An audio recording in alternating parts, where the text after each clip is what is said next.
Fala pessoal, meu nome é Yasmin, do Salvando Semestre, e nessa aula eu vou falar um pouquinho sobre a distribuição T de Student. Bom, primeiro algumas características, dessa distribuição. Essa distribuição ela é bem parecida com a distribuição normal. Ela também tem aquele formato de sino, só que ela é um pouco mais achatada que o normal. Ela tem uma maior dispersão do que a nossa distribuição normal. E ela varia com o grau de liberdade, ou seja, ela varia com o tamanho da minha amostra. A gente viu lá na distribuição normal que ela não varia com o tamanho da amostra. Ela tem a tabela da distribuição normal padrão e nessa tabela a gente não entra com graus de liberdade. Já aqui na T-Student a gente vai ter a variação com o grau de liberdade e, consequentemente, com o tamanho da amostra. Por quê? O nosso grau de liberdade ele é calculado como n menos 1, onde n é o tamanho da nossa amostra. À medida que o tamanho da nossa amostra aumenta, a distribuição se aproxima da distribuição normal padrão. Então, quando a gente tem, geralmente, amostras com n maior ou igual a 30, a gente já começa a usar normal padrão e não usar a distribuição T de Student. Já pode considerar como uma normal padrão. Bom, assim como a nossa normal padrão, a distribuição T de Student também é tabelada. Como eu disse anteriormente, a gente vai entrar aqui com o nosso grau de liberdade, porque ela varia com a amostra. Então, aqui na nossa primeira linha, a gente tem o nosso valor de alfa, ou a gente entra com alfa ou com alfa sobre 2, dependendo do tipo do nosso teste. E aqui a gente vai entrar com o grau de liberdade. Como eu disse anteriormente, é igual a n menos 1, sendo n o tamanho da nossa amostra. Só, pessoal, assim como lá nas tabelas de distribuição normal, a gente tem vários tipos de tabela. E, geralmente, essas tabelas vêm com uma imagem parecida com essa na parte de cima delas.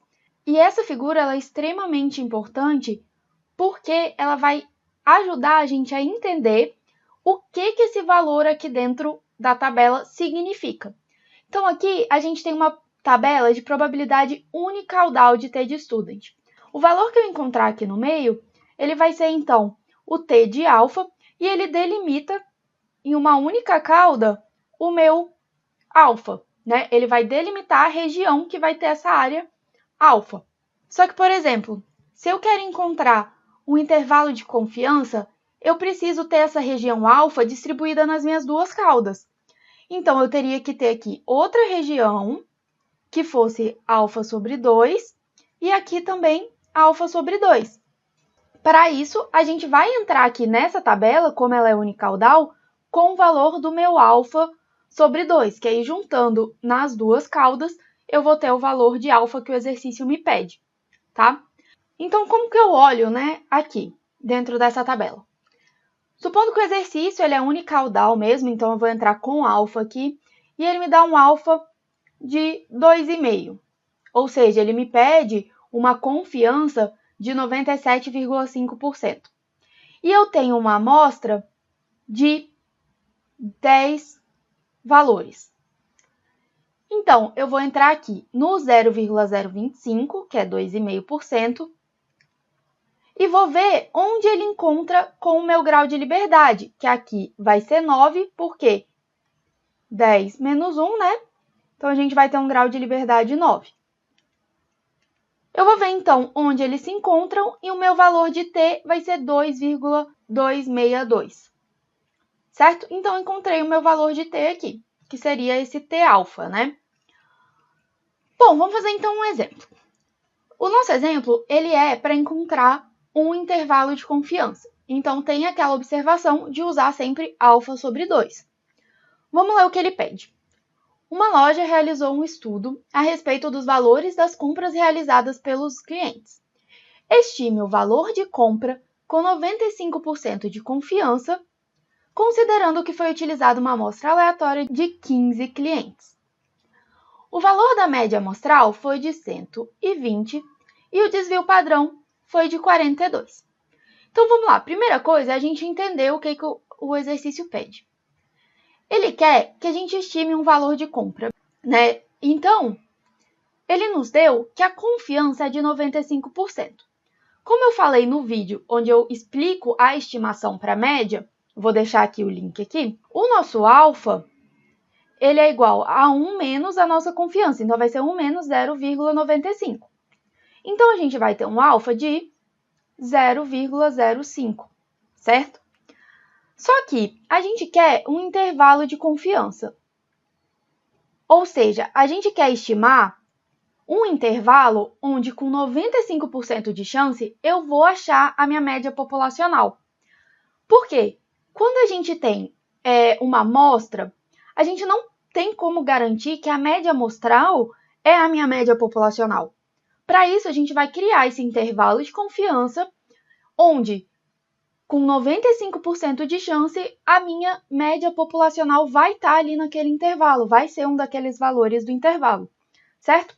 Então, aqui, eu tenho que achar um intervalo onde aqui, nas minhas duas caudas, eu tenha 5% nas duas caudas somadas. Então, aqui a gente tem que ter alfa sobre 2 e aqui alfa sobre 2. Aqui dentro, então, a gente vai ter 95% de confiança. Bom, para calcular o intervalo de confiança com T de student, a gente tem a seguinte formulação. Essa formulação está mais explicada, né, as condições dela, no vídeo que eu vou deixar aqui em cima, tá? Onde eu falo da estimação. Bom, e por que a gente vai usar o T de student? Porque a gente tem uma amostra pequena, com 15 clientes, e porque a gente não conhece o nosso desvio padrão populacional, ou seja, a gente não conhece o nosso sigma. Ele é desconhecido. Certo?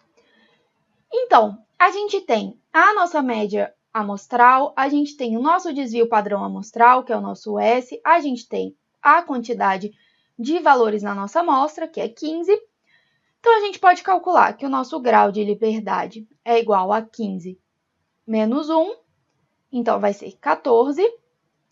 O meu alfa é 0,05, mas para olhar na minha tabela, eu vou usar alfa sobre 2. Então, eu vou olhar 0,025. Com esses dois valores, eu olho na nossa tabela e eu vou ter que, para 0,025 e 14 do grau de liberdade, eu tenho um T de 2,145. Então, o meu T de alfa sobre 2, ele é igual a 2,145. Então, aqui na nossa distribuição, a gente tem aqui o 2,145 e aqui menos 2,145, delimitando, então, a minha região, onde somando eu vou ter 5% e aqui no meio vai ser 95%. Então, nesse intervalo aqui, eu vou ter 95% de chance de ter a minha média populacional entre esses valores, certo? Então, jogando aqui na nossa fórmula, a gente tem que o nosso intervalo vai ser 120 menos T, que é 2,145, vezes o S, 42, dividido por raiz de 15.